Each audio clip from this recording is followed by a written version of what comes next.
Hello, good afternoon, and we're down at the Black Cultural Archives in Brixton today. We're joined by Sonia Meggie. I'm Dan Dusil. I'm Mike Lancaster. We're from Networth and Chill, which is the entrepreneurs and professionals organisation where we like to get professionals and creative minds together. We do networking events, and we've been running for about 12 months now. 12 months. We've had the last event. And the next event coming up next Tuesday on the 30th. Yes, the 30th. Right, of October. It's just the end of Black History Month as well, so it's all coincides. And we've got one of our guest speakers in the house today. We're going to do a short interview just to let you know who's coming down and who she is, a little bit more about her and what she's going to offer to the attendees on the night. So, without further ado, can we introduce to you the lovely Sonia Meggie, from the founder of Inspirational You. Hello, Sonia. Hi, Mike. How you doing? Hi, Mike. Hi, Dan. It's good firm handshake. It's a pleasure to be here, and it's great to connect with you both properly in person as well. This is true, yeah. It's been a while. It's been a while, and as you said, it's October, it's Black History Month. And it's so important that we look at ways in which we can showcase and bring together those within our community. And what greater place to hold this conversation than here in Brixton at the Black Cultural Archives. Absolutely, it's a perfect location. So let's get cracking. Sonia, so who is Sonia Meggie? Tell us, who are you? What do you do? Well, I wear many hats. The most important hat is that I'm a mum, so I have a 14-year-old teenager. You've got a 14-year-old? I do. So I'm very blessed. I have my 14-year-old. But alongside that, I also run a social enterprise called Inspirational You, and I've been running that now for the last 8 years. And as part of Inspirational You, I bring together entrepreneurs and senior leaders to inspire Black professionals, young people and women. I'm really passionate about ensuring that we provide opportunities to be able to open doors for those who want to progress their career. But the only way we can do that is by having the right contacts to be able to do so. I also, as one part of my day job, I work in diversity. So I work with large companies looking at what they can do to improve, increase and promote those within the organisations who come from an ethnic minority background here in the UK. I also work alongside women and support organisations to look at what they're doing around the whole wellbeing and inclusion piece. And more recently, over the last 2 years, I've also just started an accessories company. Okay. So I sell jewellery that comes predominantly from West Africa, and accessories that come from West Africa, because I'm really passionate about looking at ways in which I can empower and ensure that women who come from the continent of Africa have an income for themselves. West Africa? Ghana. Okay. Predominantly Ghana. Yeah. I've not had a chance to get over to Ghana. I've been Gambia. Gambia is wonderful. Ghana's a must as well, and I think that again, if we are to start really thinking about opportunities and looking at where there's space for growth, we do have to start thinking about what we can do on the continent and how we can tap into the resources there, but also looking at what we can bring to the table, because what we have in the West is often a brain drain. So that's where we've left the countries of our origin, but we haven't been able to go back and put in what is lacking, and most of the time is talent and resource, and here we are. So we always have to look at what we can do to ensure that we're building up the countries that we also. Personally, I've experienced that from coming from a Black West African family. My grandfather's from Sierra Leone, so going back over there and seeing the poverty, and that's kind of going over there. It's something that we need to bring to the forefront with the young community over here. It would be good to maybe bring a Networth and Chill over to the West Africa, to connect sort of English businesses with African businesses and such like. So that's great. That sounds really promising and inspirational. Yeah, well, there's a massive movement, and when you already have the culture around you, you've got a much easier opportunity to be able to do so. And just speaking of Sierra Leone, a country that has over 28 minerals bills, yet there's poverty. Wow. So it makes absolute crazy, sense. So it's really important that... it's unbelievable. And it's such a beautiful country as well. Yeah. I believe they're not doing nothing with tourism yet, but hopefully, you know, with us sharing the word, we get to sort of help to sort of do things like this. But that's what you get to do via Networth and Chill, because people come from so many different backgrounds, and everyone that comes along, they are doing different things in different ways. So this is a great opportunity to be able to explore what can be done, not just here, but what we can do globally. So you'll see very quickly how organically those that come along to the event will then hopefully come back in a year's time and say, just off the back of connecting with this person, I was then able to go on and we're now doing this. So this is the power of networking, and the power of you using what you have to be able to just resource those that don't know to just take that leap. To network. So you have a company, the two companies, Inspirational You, Funky and Chunky. Is these lovely earrings? These are not.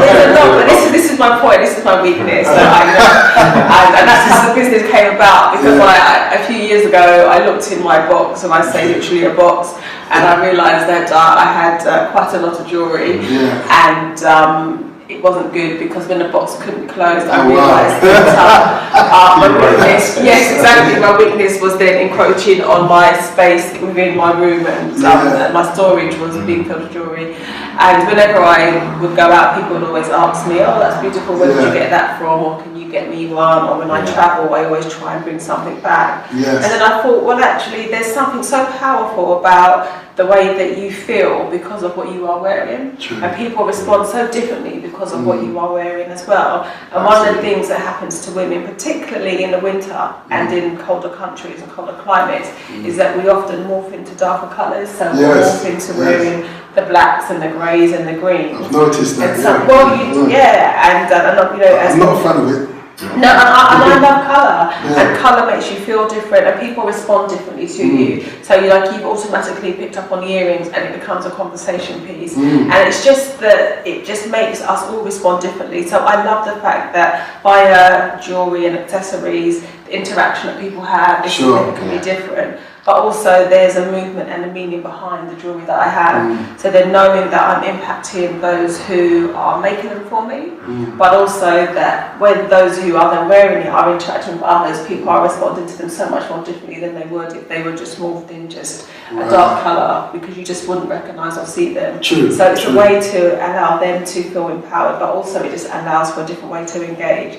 So the jewellery slogan is empowering through fashion, because it does it both ways, empowering women because you feel differently because of what you're wearing, but also those that I'm working with, knowing that I'm able to ensure that there's a steady income for them, their children, and ensuring that more importantly we are educating and empowering girls moving forward. The local Ghanaian women, fantastic. That's great. And so you're a mum, a businesswoman. How do you juggle that? That must be crazy. Full-time, both? Well, everything is a juggle when you have children, because often childcare responsibilities will often fall on mum. And I think it's a societal thing, particularly here again, because it's interesting that schools or hospitals will automatically assume that it'll be mum if baby's not well or child isn't well. And by default, you naturally have to work out how you're going to juggle and manage childcare. And one of the things that I'm very blessed with is having a very supportive support network by my family, my friends. And because I've always been quite proactive, I've always been able to garner the support, and I'm grateful to everybody that supported me to be able to do all that I need to do. And one of the things that we as women have to learn very quickly is how we manage our workload, but more importantly, how we manage that work-life balance. And one of the things that I've been trying to do with Inspirational You over the last few years is bring in a conversation that's focused very much on well-being, because we really have to be thinking that success isn't just about the money we have in the bank, or success isn't the title that we have because of the organisation that we work with. Actually, success is what goes on in here and in here. Because increasingly what we are seeing is those who we think have everything actually have nothing, because then they often feel quite lonely, quite isolated, or they don't have the opportunity to be able to offload to anyone. So success for me is very much about making sure that I'm trying to balance everything as best I can, but that those around me are benefiting from everything that I achieve and that I do and that I have access to. Sure. Because one of the things that we always have to remember as we climb that ladder of quote-unquote success is that it's a ladder. And as quickly as you've climbed up that ladder, someone can shake that ladder or you can fall. And as you climb that ladder, naturally people will gravitate towards you and the asks will become increasingly more. And then you have to weigh up how you manage that ask. Sure. And if you do not manage that ask well, there are people that are focused on and looking at how they can often shape that ladder to ensure that you come down. As you climb, it's so important that you think about, remember and acknowledge everybody that has supported you, but look down that ladder and look at who you're pulling up with you. Yeah, because on the climb, I think first and foremost, for me, you have to look after your unit, look after your circle, and first and mostly look after yourself, because if you are not in a position or healthy enough mind and physically to pull people up, then everyone around is going to suffer. Your mental health and your well-being plays a big factor. Yeah. Absolutely. So great. That that makes you quite unique. I mean, you do mentoring as well. Is that correct? Yeah. So I mentor others. It's been interesting because one of the things that I was focused on this year was being able to formally mentor two people, and the issue with mentoring is that you also have to be very clear about what that relationship means, being very clear about what the role is of the mentor and the mentee, looking at the duration of that mentoring relationship, and also ensuring that you deciphered the difference between being a mentor and a business advisor or a business coach, because some people will want you to mentor them because of the access that you have to others, which is great, because if you have contacts, it doesn't make sense to sit on them if other people are not able to benefit. But you also have to make sure that you maintain the relationships that you have, and that when you are opening up your networks to your mentees, that your mentees fully appreciate and value what they've then got access to.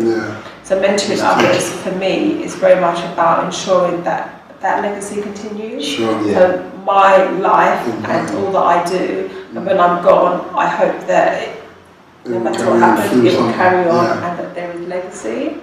And one thing that we must not have and we must not focus on is me. It's always about we. And if we are progressing, then our children will progress, and our children will then adapt that same mindset, and there will always be this philosophy of paying it forward. So mentoring for me and those that I support and work alongside is very much about, well, if you grow, we grow, and if we grow, he and she and they grow. So it's very much about ensuring that it's an organic relationship, and it isn't just about one-to-one, it's about one-to-three. That's powerful. What do you think our attendees at our event would gain from coming and sort of meeting with yourself and us? Everyone that comes along next week Tuesday, hopefully it isn't about what they gain from us, but what they gain from everybody. It's very much about the energy that they bring and that we all bring. One of the things that I'm really focused on and really passionate about, as said, is just growth. It's about growth and it's about progression.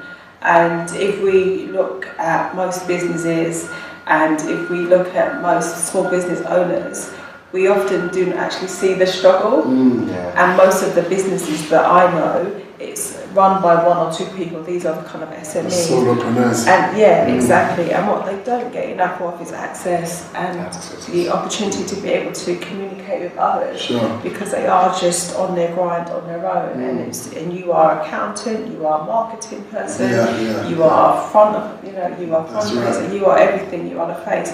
And that space and time to be able to just switch off and just listen and learn is something that they want. So at least this will be a fantastic opportunity for them to be able to do that. It's about learning other skills, getting tips from myself and CK and Fiona, hearing about our different backgrounds, but remembering more importantly that we are all just human. Sure. And sometimes, regardless of the title or perceived success that we have, we have all had to work really hard to achieve the things that we have achieved, but are still achieving. Definitely. So it's, you know, my philosophy for everybody, no matter who I meet or when I meet them, is don't ask, don't get. Absolutely. So don't ask, the answer's always no, isn't it? Precisely. Even if the answer is no, yeah, it just wasn't for you. this is what I Simple as believe. that. Yeah. So Keep it moving. if people can't assist or support you or get behind you, then they weren't for you, and there's a reason why that energy wasn't for you. And hopefully these are things that those that come along on Tuesday can start to pick up and decipher. Sure. But more importantly, you know, it's about coming with your pen and your paper and thinking about, what do I want next? Am I where I want to be? When I look at my 5-year plan, am I achieving that? If I don't have a 5-year plan, what do I need to start to do in the next 12 months to think about what is next? As I think about where I'm at within the next year, am I really ticking off goals, or am I just existing? If anybody in my family needed me to support them to do anything, am I in a position to be able to do so? What does my tomorrow look like? So this is about you asking those questions of yourself, getting support from us, and it's not support, it's also guidance and insights, but then thinking about, I have pretty much 2 months left of 2018. Yeah, it's the last quarter. What am I going to do that is going to have an impact and be able to change my life? Absolutely. And changing your life isn't just about the income that you take, but changing your life is different things. It can well be about health, changing your diet, thinking about what you're reading, thinking about who you are listening to, thinking about your routines, thinking about what you want to study.